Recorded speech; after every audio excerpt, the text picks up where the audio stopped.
Chers participants, bonjour. Je suis Madame Anas Boussaha Sabeha, chercheur au niveau du CRTSE.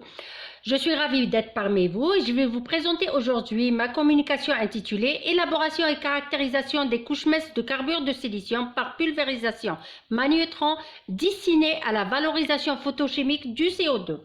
Pour cela, on va définir les conditions de dépôt, les différentes caractérisations et on finira par une conclusion générale.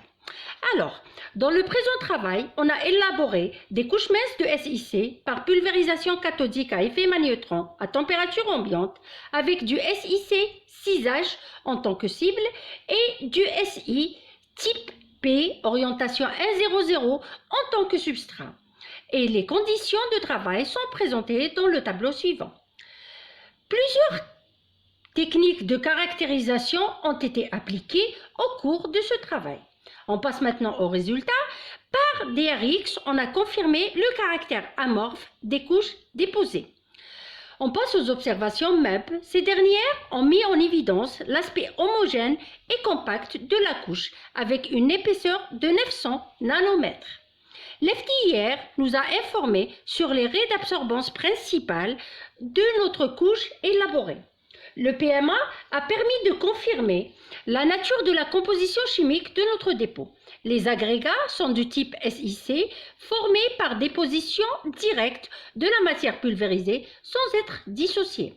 Par photoluminescence et spectroscopie UV visible en mode réflectance diffuse, on a confirmé l'émission de nos échantillons dans le visible. Toujours en réflectance diffuse et en utilisant la formule de Kabelka-Menke, le gap a été déterminé et il a été mesuré et il est de l'ordre de 2,23 électronvolts. La mesure de l'angle de contact a mis en évidence le caractère hydrophile de notre couche Si. Selon la caractérisation photoélectrochimique, on a obtenu l'information sur le caractère cathodique de notre couche. Toujours par le biais de cette caractérisation, on a pu déterminer l'énergie de Fermi qui est de l'ordre de moins 1,72 volts.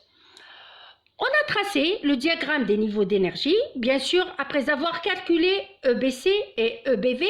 Ce dernier a confirmé que la bande de valence se trouve au-dessous de la tension redox de l'eau H2O2 et que la bande de conduction au-dessus de plusieurs réactions de réduction de CO2 en d'autres produits à haute valeur ajoutée. Enfin, suite à toutes les caractérisations effectuées et aux résultats trouvés, on a confirmé que notre couche de SiC déposée présente un très bon catalyseur pour la photochimie, photoélectrochimie, pour la dissociation de l'eau et la conversion du CO2. Merci pour votre aimable attention.